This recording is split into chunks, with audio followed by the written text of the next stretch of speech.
நீ எதுக்கு ஒதுங்கி நிக்கிற? ஆமா ஒன்னதான். நீ எனக்கு வேற இல்ல, புரியுதா?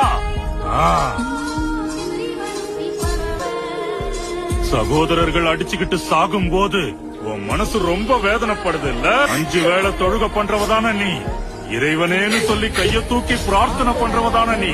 பயப்படாத. நம்மள சுத்தி மூடத்தனமான சமூகம் இருக்கு இல்ல?